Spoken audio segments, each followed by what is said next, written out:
not contribute to life because they were covered up and they had the haya, the modesty, the decency. So now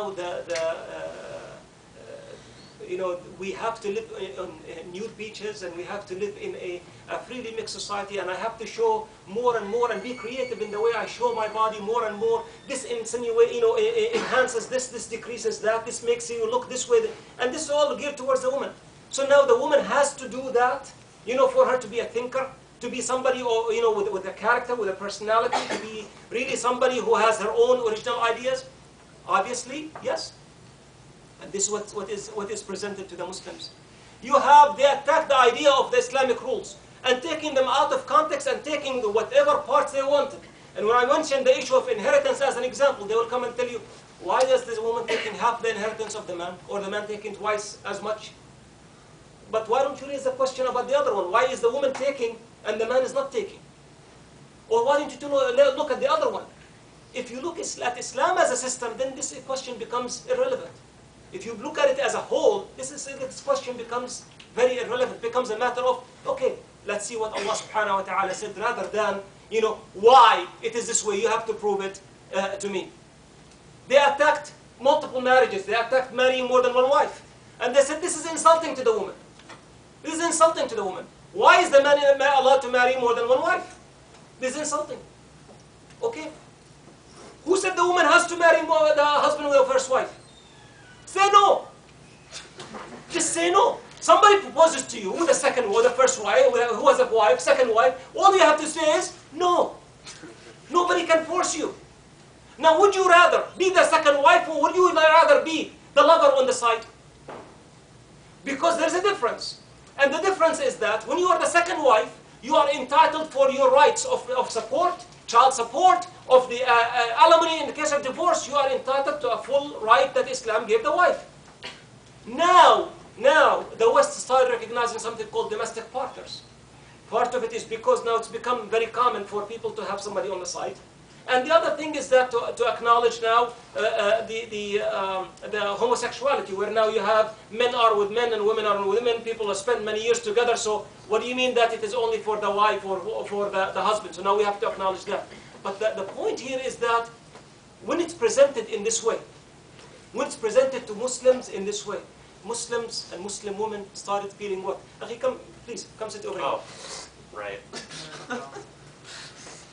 So Muslim women, you know, started feeling that they were the target, you know, and that they are actually losing that ability or being defeated, if you wish, in that battle, because everything is a comparison. What is the West doing here? What is the East doing here? Or how are the Muslims living? So now when our idea about what rights Islam gave to women, will look at Taliban. Look at what they're doing in Afghanistan. You know, they throw acid at women. They make them wear burqa and they beat them and they do this and that.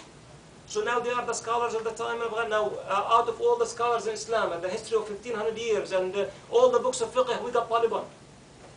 They are the example that you are looking at. Who of them is actually a scholar to start with? Who made them that? But it's very convenient, isn't it? It's very convenient to come and you pick. Just like when I say that, out of all, you know, this garbage, there's one flower. Or out of all these flowers, there's this one thorn. And I pick that thorn and say, the whole thing is just a mess. And that's exactly what they're doing. You know?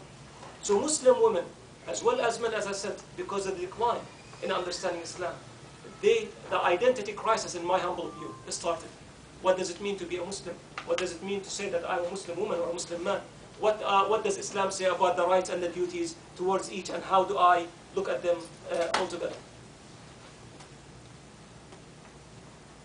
People who promote such ideas fail to understand.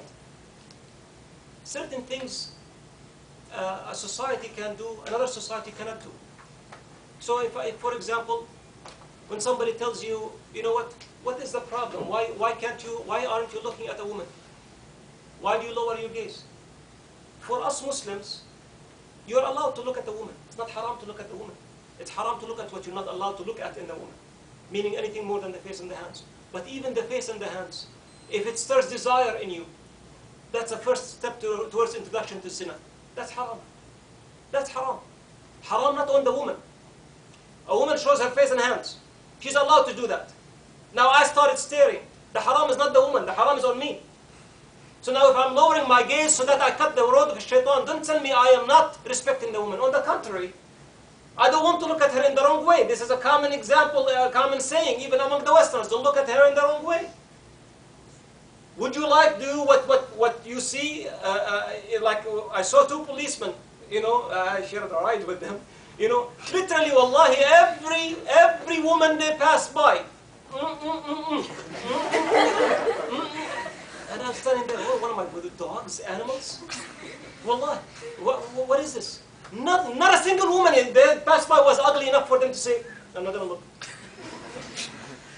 It was just, so if you think that is something respectful, that's something that is good, there's no argument. But for us Muslims, we believe in Akhirah. We believe there's something called Day of Judgment. When we stand up to Allah subhanahu wa ta'ala, when the Rasul sallallahu alayhi wa sallam says, Ya Ali, لا تتبع النظرة النظرة فإن الأولى لك والثانية عليك.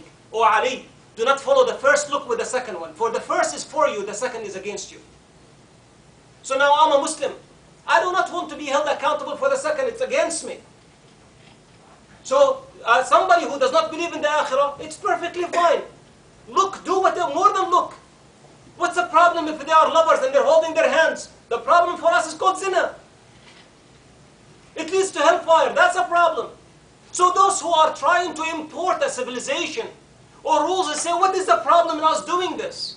They are not looking at it from a point of view of a Muslim who believes in the Akhirah, who believes in Islam.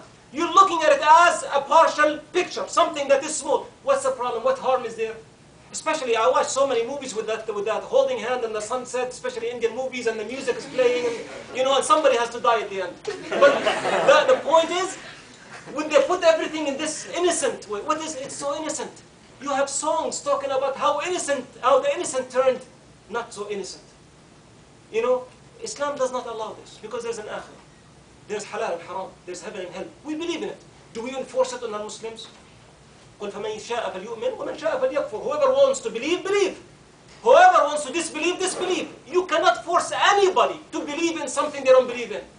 You can't. A belief is a state of the heart, inside. Rationally, emotionally, you're convinced of something.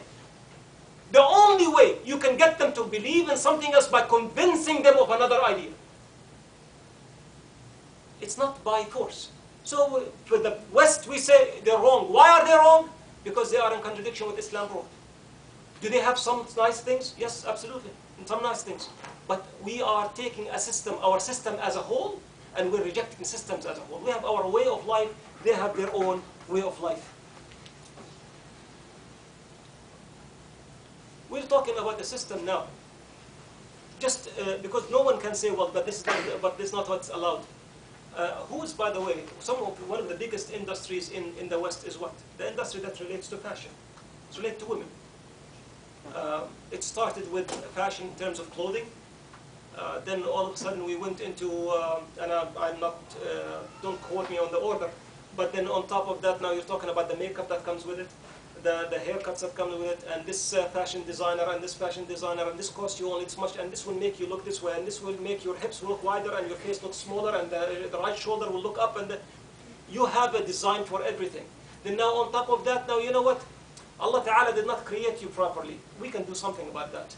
I can give you a facelift, I can give you a chest lift, I can give you a behind lift, I can give you whatever you want to, whatever you think is going to be good for you. This is part of the fruits of the Western civilization. Nobody can come and say, but this is not the case. Now you have, wallahi, and I'm hearing, you have women, mothers, giving their daughters their 16th birthday a nose job. A chest job. This is something that we're living here, and I've been living here for about 30 years. I did not just get off the boat yesterday. And I work with them. Wallahi, and alhamdulillah Rabbil Alameen, I read. And when I read, I look at the Islamic history, I have not read once. In the last 35 years, I have not read once where men came and said, a woman achieved that status because she did something. I wonder what she did. Wallahi, I hear that all the time at work. And she became a vice president. I wonder what she did. I wonder, this is the view that is here. This is the fruits of what is present in the Western culture and the Western society. The idea here is that